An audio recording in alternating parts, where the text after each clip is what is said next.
तो बेसिकली रोज की तरह आज भी हम दूध लेने गए और रास्ते में हमें कृष्णा और नैनी मिल गए। लेकिन हमने क्या देखा, आते टाइम रास्ते में देखा एक महान सा व्यक्ति जो कि भारत का झंडा लेकर जा रहा था। तो उसके बाद हम अपनी प्यार और मेरे भैया के साथ भरतपुर निकले बैंक के लिए, क्योंकि पैसे भी निकालने थे। रास्ते में एक ट्रैक्टर मिला जो कि हदर खड़ा था। इस ट्रैक्टर पर लोड बहुत था, लेकिन इन गिट्टियों ने मेरा मूड खराब कर दिया। सच्ची में बताऊं तो 2 से 3 किलोमीटर की एक रास्ता इतना गंदा लगा ना मुझे, बहुत ज़ोर से गंदा लगा। लेकिन आखिरकार हम हाईवे तक पहुंच ही गए।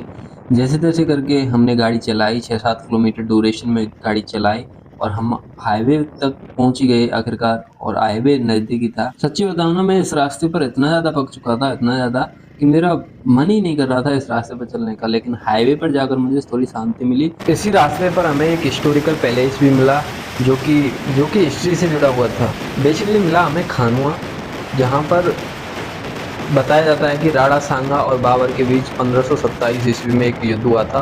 27 मार्च 1527 ईस्वी में। अब एग्जैक्ट डेट तो मुझे पता नहीं, थोड़ा ऊपर नीचे हो सकती है, लेकिन यही था। आते टाइम हमें देखिए बिल्डिंग, प्यारी सी बिल्डिंग, और आते टाइम हमें ये बोर्ड भी दिखा जो कि भरतपुर हमें पुणे पधारने के लिए बोल रहा था। और हमें शास्त्री पार्क भी दिखा जो कि विश्व प्रसिद्ध बताया जाता है। और एक केवलादेव राष्ट्रीय उद्यान भी है इसके बगल में, उसको भी देखते हैं। तो यहाँ पर कुछ ट्रक भी जा रहे थे और ट्रोले भी खड़े हुए थे। बेसिकली शहरों में ट्रोले खड़े होते हैं पत्थर के, वहाँ पर हमारे गांव में तो बगली में ही पहाड़ है तो बगली से ही ले आते हैं, तो वहाँ पर ऐसा नहीं होता है। तो ये व्यू है, यहाँ पर शास्त्री पार्क में कंस्ट्रक्शन चल रहा था और जेसीबी वगैरह, काफ़ी सुंदर व्यू है इसका। अंदर जाकर किसी और दिन बताएंगे। इसी के बगली में जस्ट केवलादेव राष्ट्रीय उद्यान, उसको भी देखते हैं। ये लो, इसका भी पोपट अभी होना था। भाई साहब रास्ते में पंचर होगी, वो तो बढ़िया हम बच गए। ये देखो, दिमाग ख़राब कर दिया। हमें जैसे तैसे करके पंचर वाले की दुकान मिली और पंचर भी जुड़ाने लगे। तो भैया काफ़ी अच्छे थे, पंचर जोड़ा उन्होंने, हमने भी उनकी दुकान से पानी पिया। और चोटी बता रहे थे टायर में प्रॉब्लम थी, जो कि हम आगे जाके रुब्बा से आके चेंज करा दिया टायर। और भैया भी बात कर रहा था किसी से। और ये देखो भाई, वैसा मत किया करो, ट्रैक्टरों को सन्नाटे से ले जाते हैं रोड, इसी में आपका ही नुकसान होता है, क्योंकि एक्सीडेंट ट्रैक्टरों के बहुत ज़्यादा होते हैं। तो आते टाइम हमें मस्त सी लोकेशन देखी। ये होटल बन रही थी, अभी कंस्ट्रक्शन चल रहा है, मस्त दिखेगी। इसको बन जाने दो, बन के भी देखेंगे इसको।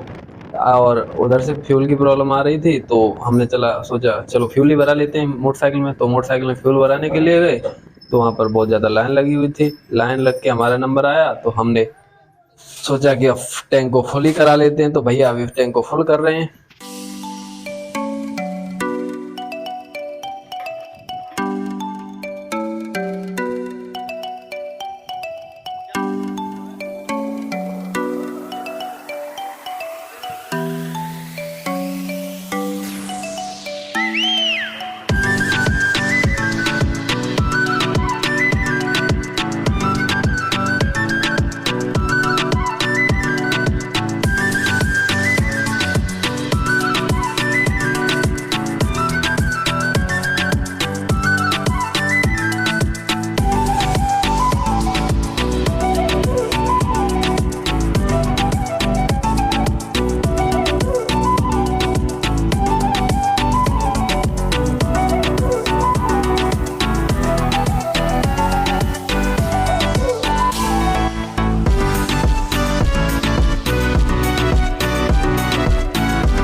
तो हमारा टैंक 1300 रुपये में पूरा फुल हो गया भाई, फुल करा लिया हमने टैंक 1300 रुपये में। तो हम पेट्रोल भरवा कर निकले और अभी मैं आपको एक लोकेशन बताऊंगा मस्त सी, जहाँ पर राणा सांगा और बाबर के बीच युद्ध हुआ था। तो ये है वो जगह, बहुत प्यारी जगह है। अब तो यहाँ पर घास फूस सरपते वगैरह ये होते हैं। ये पुल सा है, अब तो हाईवे बन गया है इसके ऊपर होकर। लेकिन पहले बताते हैं कि हमारे बड़े बूढ़े बताते थे कि यहाँ पर युद्ध हुआ था राणा सांगा और बाबर के बीच। जो बाबर ने उसमें आधुनिक पद्धति का जो भी इस्तेमाल किया था, वो यहीं पर किया था सर्वप्रथम। और यहीं पर राणा सांगा और बाबर के बीच युद्ध हुआ था, जिसका रिजल्ट तो कुछ भी नहीं निकला, क्योंकि राणा सांगा मरे नहीं थे उसमें, इस युद्ध में। देखो ये लोकेशन है, मस्त सी लोकेशन है। देखो ये नदी है, गंभीर नदी है, और यहीं पर युद्ध हुआ था राणा सांगा और बाबर के बीच में। ये काफी लंबी है और ये रुब्बास भरतपुर में पड़ती है। तो अभी हम आए थे कबाड़ वाले के पास, लेकिन भैया उसको भूल ही गया, दूसरे की दुकान पर ले जा रहा था। तो भैया याद आया और भैया लेकर गया उसकी दुकान पर। तो कुछ बात हुई भैया और सेठ के बीच में, तो हमने मोटरसाइकिल खड़ी करी और निकल पड़े सेठ के पास।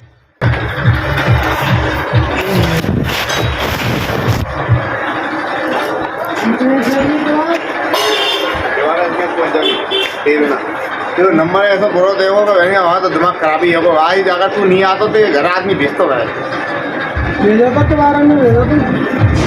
तेरा नंबर ऐसा देखो पता ही ना है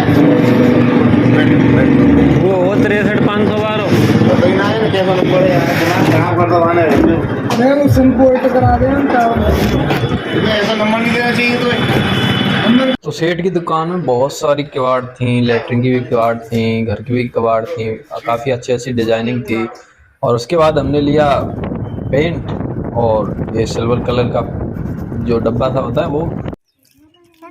भावना देगी न मोड़ा, भावना दियो न मोड़ा भाई बेइज्जती कर रहा है दे दे ना दे रहा हूँ जी ना कैसे डाला है। देख मैं कैसे कर रहा हूँ, आते दे दे दाने आई कर रहे हैं कह तो रहे हूँ। ये तू बड़ी सुंदर लग रही है।